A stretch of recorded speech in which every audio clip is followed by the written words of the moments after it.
మీ ఇంటికంతా ఫోన్లు కూడా చేస్తూ ఉన్నారు. మీ అందరికీ కూడా IVRS ద్వారా ఫోన్లు కూడా చేసి మీ భూములన్నీ జగన్ లాక్కుంటాడు అని చెప్పి ప్రచారం చేస్తూ ఉన్నాడు. నేను అడుగుతా ఉన్నా, ఇంత దిక్కుమాలిన రాజకీయాలు చేస్తూ ఉన్న ఈ చంద్రబాబు, నువ్వు అసలు మనిషివేనా అని అడుగుతా ఉన్నాడు మీ బిడ్డ. ఈ సందర్భంగా మీ జగన్, మీ బిడ్డ భూములు ఇచ్చేవాడే కానీ భూములు లాక్కునేవాడు కాదు మీ బిడ్డ.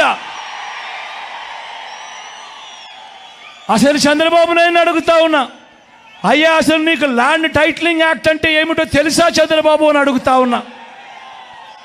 అసలు ల్యాండ్ టైటిలింగ్ యాక్ట్ అంటేనే దాని అర్థం ఏమిటి అని అంటే, భూముల మీద సంపూర్ణ హక్కులు రైతన్నలకు ఎల్లవేళలా ఉండేట్టుగా ఒక యాక్ట్ చేయడమే, దాన్నే ల్యాండ్ టైటిలింగ్ యాక్ట్ అంటారు చంద్రబాబు. ఫస్ట్ అది తెలుసుకో అని అడుగుతా ఉన్నా.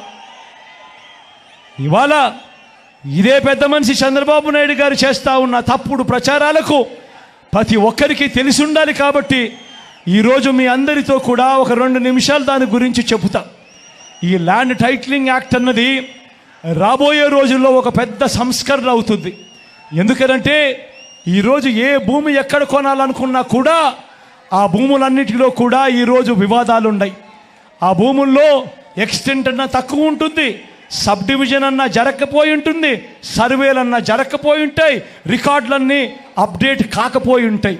వీటి అన్నిటి వల్ల భూ వివాదాలు పెరిగి ఇవాళ రైతన్నలు, ప్రజలు అందరూ కూడా కోర్టుల చుట్టూ తిరిగే కార్యక్రమం, అధికారుల చుట్టూ తిరిగే కార్యక్రమం జరుగుతూ ఉంది.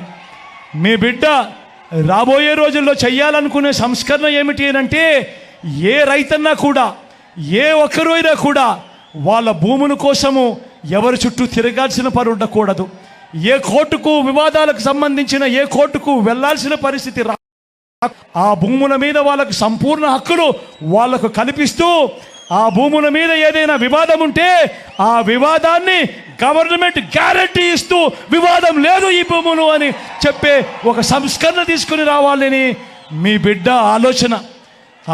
మీ బిడ్డ ఆలోచన ఆ భూముల మీద ఏదైనా వివాదం ఉంటే ఆ వివాదానికి ఏకంగా ఇన్సూరెన్స్ కూడా చేసి ఎటువంటి వివాదము కూడా ఉండకుండా చూడాలి అనేదే మీ బిడ్డ. టైటిల్ ఇన్సూరెన్స్ కూడా చేసి ఎటువంటి వివాదము లేని టైటిల్స్ ప్రతి ఒక్కరి దగ్గర ఉండాలి అనేదే మీ బిడ్డ లక్ష్యం. కానీ ఇది జరగాలి అని అంటే మొట్టమొదటిగా జరగాల్సిందేమిటంటే, రాష్ట్ర వ్యాప్తంగా జరుగుతూ ఉన్న సర్వే పూర్తి కావాలి. 100 సంవత్సరాల తర్వాత అప్పుడెప్పుడో బ్రిటిషర్లు సర్వే చేశారు. దాని తర్వాత ఈ దేశంలో కానీ ఈ రాష్ట్రంలో కానీ సర్వేలు మళ్ళీ చేసే పరిస్థితి లేదు.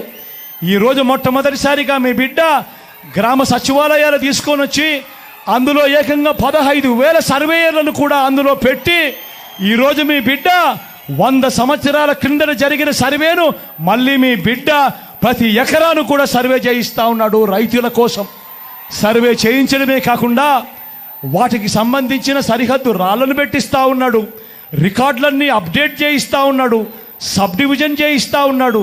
చేసి ఆ